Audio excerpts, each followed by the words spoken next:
Tenemos hoy el comentario del analista político, experto en humanidades y filosofía, el maestro Rodrigo Alcubilla, aquí en Sin Censura, quien nos da su visión sobre el conflicto Israel-Palestina, aquí en Sin Censura.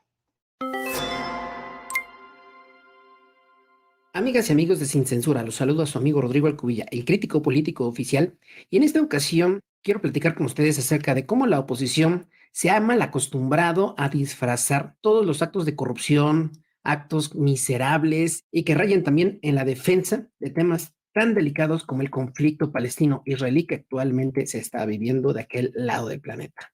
Antes de entrar en materia, quiero resaltar que la guerra de ninguno de los dos lados es la solución. Israel debería de respetar a Palestina y respetar el territorio del que se ha hecho ilegalmente a lo largo de los años. Y las células terroristas de Hamas deberían de hacer un cese inmediato al fuego, debido a que los más afectados son precisamente los ciudadanos de a pie. Pero el tema central, amigas y amigos, no es este, debido a que hay mentes más expertas que podrían ilustrarlo de una mejor manera. Lo que sí yo he observado es que, una vez más, la oposición miserable y mezquina ha tratado de disfrazar de defensa propia la reacción visceral de Israel en contra del pueblo palestino una vez más. ¿Cómo pedirle a la oposición moralmente derrotada que entienda un conflicto tan complejo y delicado si ni siquiera son capaces de comprender o hacer un mea culpa sobre los conflictos que ellos han desencadenado en nuestro país y que han tratado de tapar? Aquí les va una refrescada de memoria tanto a esta oposición como a sus simpatizantes y, por qué no decirlo, también a algunos indecisos que llegan a tomarles la palabra.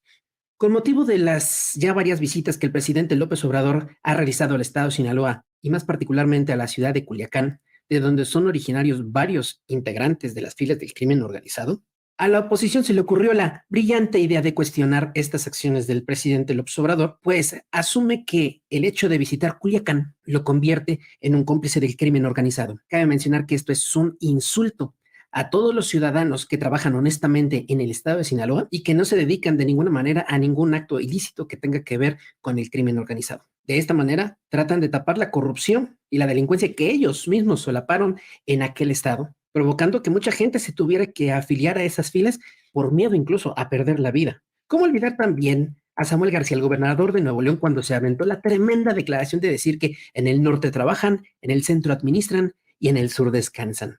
Con este reprobable comentario, se trata de tapar con un dedo la forma tan miserable en que orillaron a miles de mexicanos que viven en el sureste a vivir en la pobreza, mientras paralelamente se favorecía y de una manera bastante generosa al capital privado nacional y extranjero en el centro y en el norte del país. Y ya que vamos encarrerados, ¿por qué no recordar a la señora Xochitl Gálvez, quien actualmente se ostenta como candidata del PRI-PAN-RD a la presidencia de la República? La señora Gálvez dijo que ¿para qué iban a ponerles empresas maquiladoras en el sureste del país si las mujeres, por ejemplo, del estado de Chiapas, no irían a trabajar en jornadas de 8 horas? Este es un insulto a las clases trabajadoras que viven en aquellos estados de la República, porque son precisamente las mujeres, y por qué no decirlo, también algunos hombres, los que migran a los estados del norte, donde dice Samuel García que trabajan, y precisamente lo hacen para laborar no 8, sino 10, 12 o hasta en jornadas laborales de 14 horas.